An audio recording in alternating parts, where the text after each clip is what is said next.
1968, la première fusée Véronique décolle de Kourou.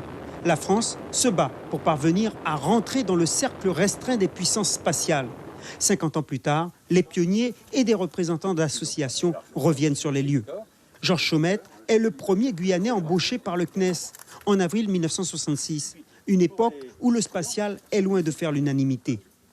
Beaucoup de gens étaient contre la venue du centre spatial, dont certains hommes politiques, dont je ne citerai pas le nom puisqu'ils sont décédés, et étaient contre la présence du centre spatial guyanais. Et j'ai eu de grosses discussions du reste à l'époque avec certains d'entre eux.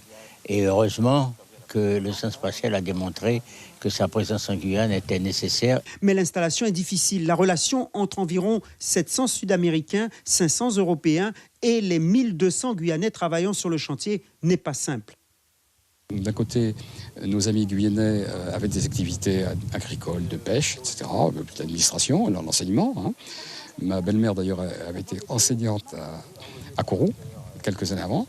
Et de l'autre côté, des gens qui n'étaient pas préparés véritablement à venir dans un pays différent, avec un climat différent, et avec des problèmes, si vous voulez, logistiques qu'on n'avait pas bien maîtrisés encore à l'époque. Mais tout ça se mettait en place, dans la bonne humeur. Un demi-siècle plus tard, les pionniers découvrent l'évolution des lieux et apprécient.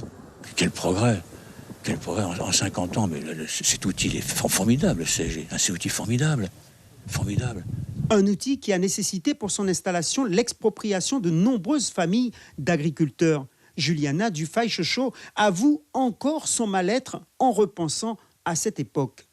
C'est dommage parce qu'on n'a pas pu quand même essayer de concilier entre développement technologique, tout ce qui était matériel et le côté humain. Donc, que sont devenus ces jeunes enfants? Moi, à l'époque, j'avais 10 ans, donc c'est depuis 65. Et à 11 ans, donc en 66, je suis partie au lycée Félix Éboué à Cayenne en 6e. Ça a été encore une deuxième expropriation pour moi. Et les choses difficiles remontent et je pense que je ne pourrai jamais oublier ça. Depuis 1964, plusieurs centaines de lanceurs ont décollé de la Guyane. Le spatial, c'est aujourd'hui 15% du PIB et plus de 1700 emplois sur le territoire. Mais voilà, cette industrie est toujours au centre des débats en cas de crise. Reste à savoir si c'est la raison de l'absence remarquée de tous les responsables politiques ce matin au CSG.